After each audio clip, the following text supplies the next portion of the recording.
It sure feels like Jeremiah Owusu-Koramoah has played his last game for the Cleveland Browns, but I hope I'm wrong. We'll talk about it coming up next on the Locked On Browns podcast.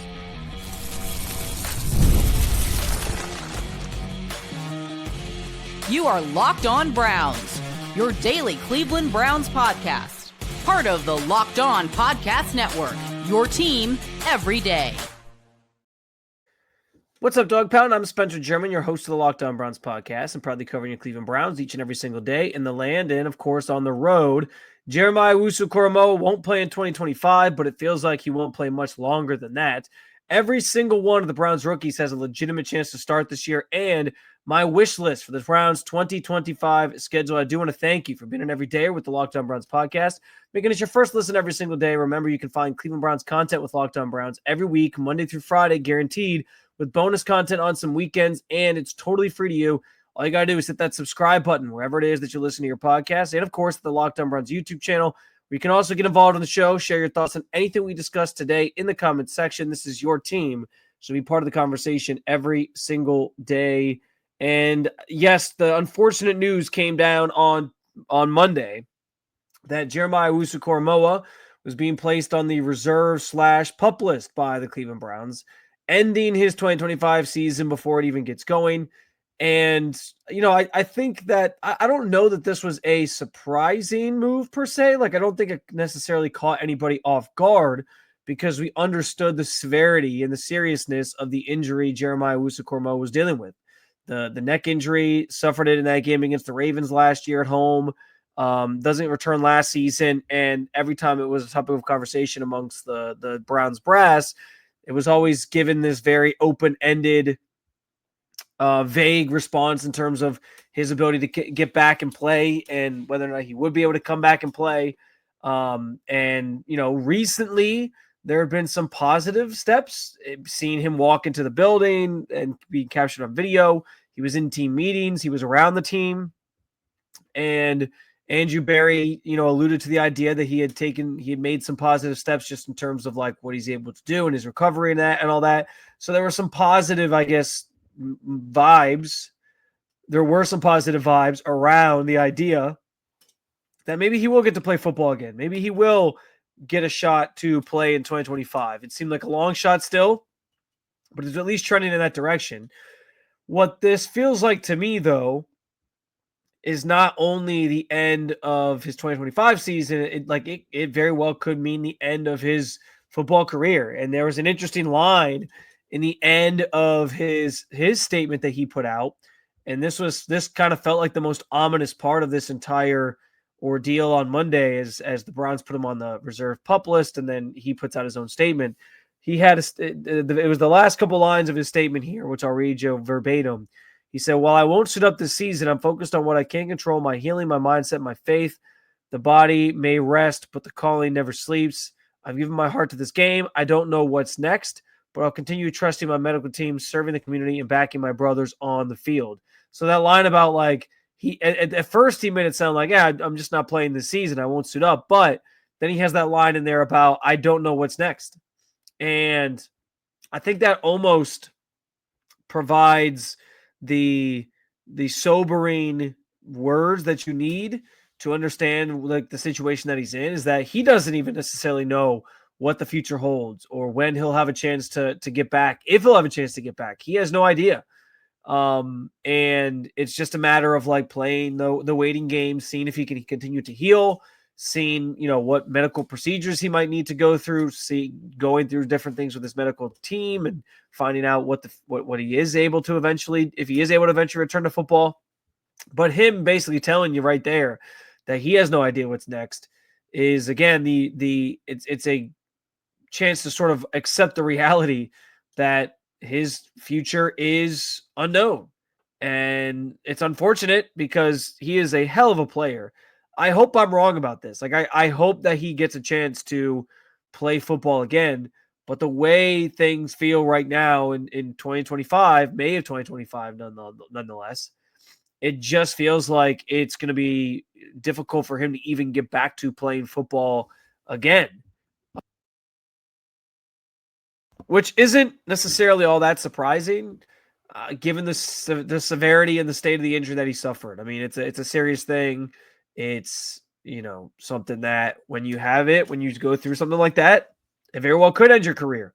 I hope that's not the case for JOK, because he's a phenomenal player, and with a regime right now that there's been plenty of questions about their ability or inability, rather, Andrew Berry specifically, to hit on certain picks and players. He has been the best slam dunk pick that he's made during this time. And it sort of might go to waste here just because of an unfortunate and serious injury. Like I said, I don't know for sure if it's the end for him, but it feels that way in the way that everyone's talked about it for months, the way that JOK is talking about it, where he doesn't even know what 2026 is going to look like. But that's the first maybe he gets a chance to even play again. Feels pretty telling to me. And I'll say this too, because no matter what the Browns were saying on draft night about taking Carson Schlesinger with the number 33 pick in the second round, which they told us in the media that pick was not about JOK in any way, shape, or form. And if he was healthy, they still would have taken him at 33. I have a hard time believing that pick wasn't made with JOK status on their minds, or fresh on their minds. Like I have to imagine they knew this was coming. I mean, that was only a few weeks back, right, where they made that pick to begin with. Like they had to know there was a pretty good chance he wasn't going to play this year, and understanding that, hey, we need a linebacker, an off-ball linebacker specifically, somebody who can cover, somebody who can fly around and make plays. We're not going to have JOK this year. And so they got themselves somebody who can do that in Carson Schlesinger. And I just find it impossible to believe that they didn't, that wasn't at the forefront of their minds when they made that pick, because linebacker was so obscure there in the grand scheme of things. I get what Andrew Berry was saying about how they hadn't addressed that position in recent years. It wasn't something that they necessarily had bolstered enough, and so they saw the value there. And I do think I don't have a problem with the Schlesinger pick where they did. I just thought it was surprising because of the offensive needs of this team, that I would have thought, hey, they'll wait and do, that would be something they would get later on, but they took it earlier, and now it makes more sense as to why, because I believe that those two things are directly correlated. They understood, yeah, we probably aren't going to have JOK. We need somebody there. Let's go get this guy. And so that all kind of adds up here, despite what the Browns are saying publicly about it. I find it hard to believe that they weren't at least considering that or thinking about that in the back of their minds, that they might not have him, and so that's why they made the pick. So I'm standing by that. They can say and present it however they want, but I don't necessarily buy it fully. And I also do think, sitting here today, again, May 13th, 2025, that we probably have seen the last of Jeremiah Owusu-Koramoah in a Browns uniform, because I don't know if he's ever going to play football again. And I think that even though his season being over for 2025 isn't all that surprising, with him being placed on the reserve PUP list, I do think it is kind of a sobering reality that, as we've waited and waited and waited for answers, and that's the other reason why I think it's kind of the truth, because it's taken such a long time to get any sort of answers. And I mean, listen, you can always come back from these things. There's certainly times where people they need time and they heal and they can maybe get back, but it just seems like a tough road to hoe for JOK. And the most important thing is his health. Like, if he can't, I hope he finds a way to still be around the game of football and still have an impact here in Cleveland and with his team, with this franchise. And it sounds like that's what he wants to do. So I pray for that, because, man, like, what an unfortunate circumstance for a player who is really, really good. If this is how his career is going to come to an end, it stinks. It's unfortunately part of the game. And you just hope, most importantly, that JOK is okay on a personal level, and health-wise he's doing all right, which it sounds like he is, but just not all right enough to be able to play football again. And this could be the last he's ever played football. Of the Browns' 7 draft picks that they made, 5 could legitimately be day one starters when the season opens up in September. We'll talk about it coming up next on the Locked On Browns podcast. The NBA playoffs are in full swing, and every night delivers highlight-worthy performances, major momentum shifts, and can't-miss moments. Whether it's a game-winning shot or a breakout player, there's never been a better time to get in on the action. FanDuel makes it easy to stay in the game before tip-off and live with player props, performance trends, and same-game parlays. Fans have more ways than ever to play smart and win big. What would it look like if you could combine live prop bets mid-game based on how the action's unfolding? FanDuel lets you do that. You can combine them into same-game parlays for a chance to win even more money. You can also bet on players who are showing up in the biggest moments, like Jalen Brunson for the Knicks, for example, has been brilliant throughout this postseason in crunch time. Maybe you can bet on him. Maybe you can bet on Donovan Mitchell to drop 40-plus yet again. Although, I don't know, he's dealing with an ankle injury now, so we'll see. New to FanDuel, it's a perfect time to sign up. Head to FanDuel.com, place your first $5 bet, and if it wins, you'll get $200 in bonus bets. Make every moment more with FanDuel, the official sports betting partner of the NBA.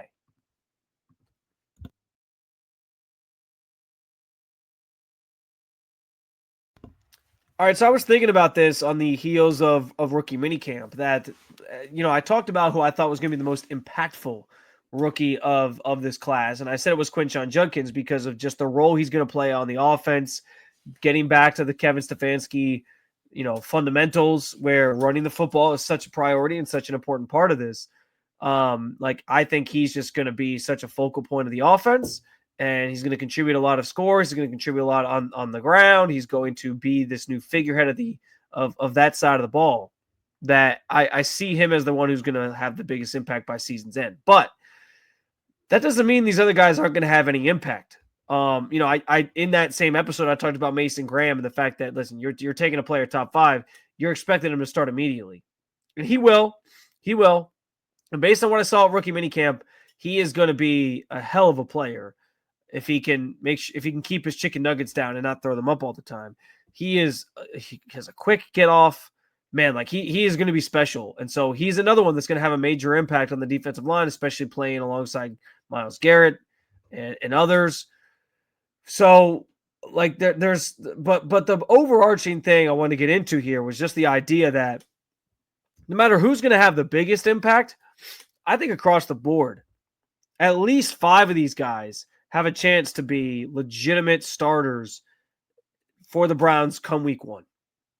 And that is the only reason the other 2 are because they play the same position as somebody else who's in this class. So Dylan Sampson, I don't think is going to start per se over Quinshon Judkins, but he's still going to have a major role. Like he's still going to, this is going to be a 1-2 punch, very, very reminiscent of Nick Chubb, Kareem Hunt, where they sort of changed out based on the down, the distance, the role that they were playing, what they were trying to do offensively at the time. So they're going to rotate those guys in and out, and it's going to be an opportunity for both those guys to leave an imprint on their first seasons and leave a mark and start sort of building in the right direction and playing off of each other. So yeah, that in that instance in the running back room, both those guys are sort of starters. They're kind of like one half each of one player that's starting because they both are going to be involved.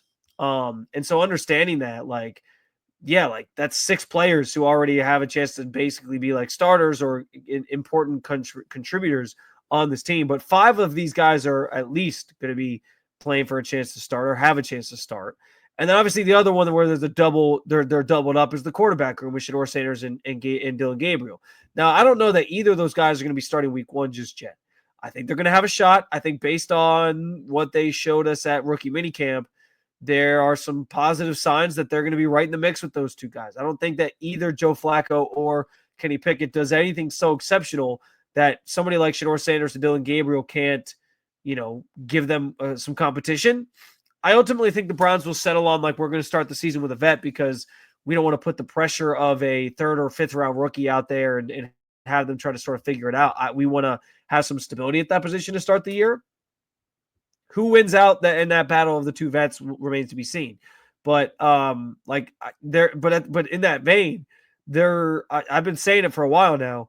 It is likely that both, assuming they both make the team, both Shedeur Sanders and Dillon Gabriel will play at some point next season. And, maybe it's Gabriel first, maybe it's Shedeur first, depending on how this competition goes. But both those guys are going to have a chance to be starters at some point this year. And I honestly think by the end of the season, both of them will have a chance to play and really show what they can do. And frankly, the Browns owe it to themselves to play both those guys, assuming they're both going to make the roster, because it's going to give you a chance to really see what you have at the quarterback position going into the next year, where the draft class for quarterbacks is supposed to be better, and you're giving yourself a chance to, potentially draft that franchise guy. And if you like what you have, maybe you don't do that, and then you can use those 2 first-round picks you have on other players and supplement the roster elsewhere. So it's a big decision that's kind of looming in 2026, and because of that, yes, like I do believe you're going to see Shedeur Sanders and Dylan Gabriel at some point next year. And so again, that falls in line with what I'm talking about. One of those guys at different points are going to have a chance to start for this team. And that's on top of all the other guys that are going to make an impact. Carson Schlesinger, we just talked about the fact that JOK is now done for the season and maybe forever. Like, he is the linebacker of the future, for the off-ball linebacker of the future for this Browns team. They quickly got a replacement in lieu of of JOK's situation. He's going to probably start at that spot from day one and have a chance to have an immediate impact. We talked about Quinshon Judkins. He's going to be probably your first running back up. With Sampson sort of spelling him in certain situations. Harold Fannin, who I haven't even talked about yet. Like, even if Njoku's higher than him on the depth chart, Fannin is, like, there might be games where he starts just because, like, the first play of the game, they go in 12 personnel and he's out there. And there might be games where, like, if Njoku has another injury-riddled season, maybe he's out there because he's the starter that game. Like this, he's going to be a major player in this offense, the same way like Judkins and Sampson are, because they're going back to the Kevin Stefanski basics, right? 12 personnel, a lot of 2 tight end stuff. And so those, like Harold Fannin is another guy that I think is going to be basically even if it's not like he's starting every week, he's going to play snaps by the end of games that you're looking and saying, like, he was basically a starter. Like, he played enough to be considered like a starting player on this roster, where he's out there enough that he's making an impact on the game. And so, yeah, like as it remains to be seen how good these players are going to be at the NFL level. That's the big kicker, right? That's the thing that Andrew Berry is going to be judged by ultimately. But you feel good about the fact that what they did in this draft was maximize the players that they did get at certain positions that they had major needs at, quarterback, running back, tight end, all things that we talked about in the pre-draft process being things they needed to address. And so they have a bunch of players here that are all going to have a chance to play and have a role, an important role, a prominent role, and likely be starters at various points throughout it. That's huge. And that's what this offseason was supposed to be about for the Browns. And, Jimmy Haslam at the owners' meetings talked about the idea that they needed that this was a very important draft coming up, because they needed to hit on guys that were going to be cornerstone players. They try to supplement an aging roster with younger talent coming in.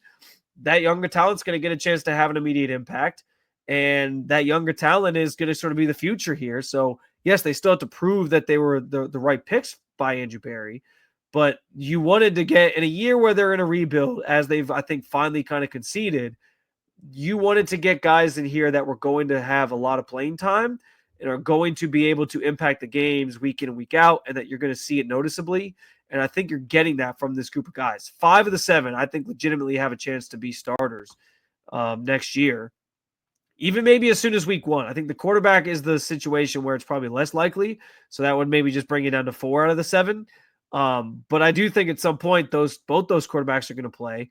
So, like, there's a legitimate chance that all your picks from this current class see playing time next year as a starter in some capacity.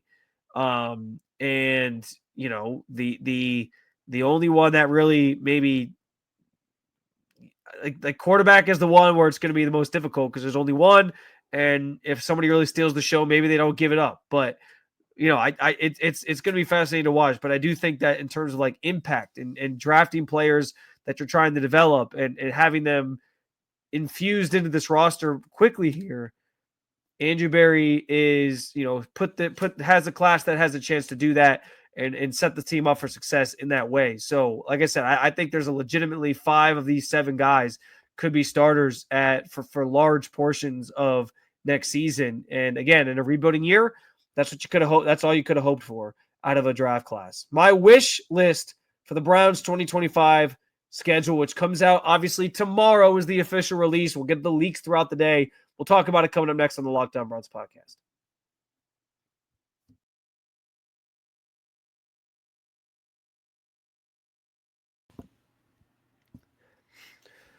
Back at it here on the Locked On Browns podcast. And yes, the 2025 schedule is set to drop tomorrow across the NFL, not just here in Cleveland, of course, but we will be getting the full schedule on Wednesday. Maybe by the time you listen to this podcast, we'll know when their London game is going to be. All signs right now are pointing to week 5 against a particular team in the NFC North. So we'll see if that actually comes to fruition. But as of recording this, we don't have an answer to that just yet. So we will see. But regardless, you will get the full schedule on Wednesday. You'll know where the Browns are going to be every single week, what they're going to be, who they're going to be playing, all those great things. The schedule release is always a fun thing because we get a chance to kind of look into make travel plans and figure out where you're going to be on certain Sundays and Thursdays and Mondays if they're lucky enough to have any in the fall. So somebody proposed to me on social media, what my dream schedule is for the Cleveland Browns. And I tweaked this topic a little bit to just make it like my wish list for the Browns schedule.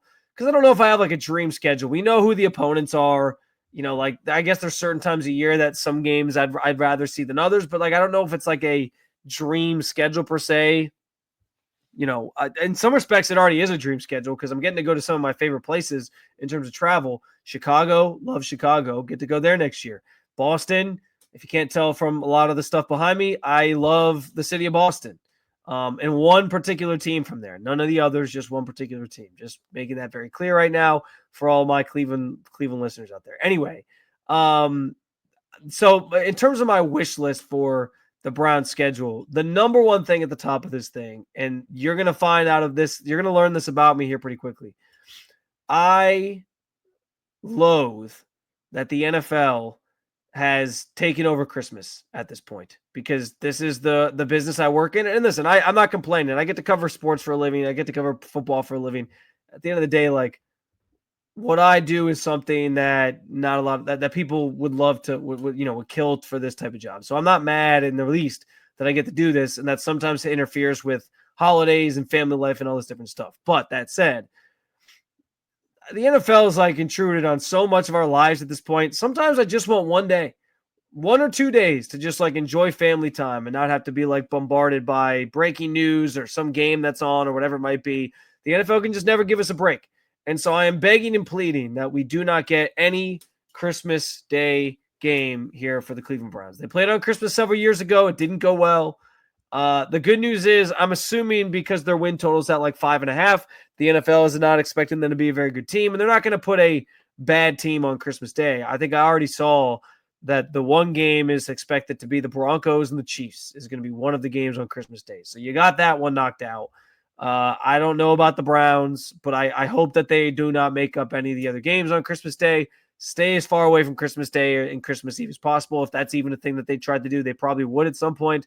I want nothing to do with Christmas Day games because that's one of those holidays and that's one of those days in my household that matters immensely. And I just want some time with family. So my number one wish list item is no Christmas Day games for the Browns. I also put on here 2 primetime games.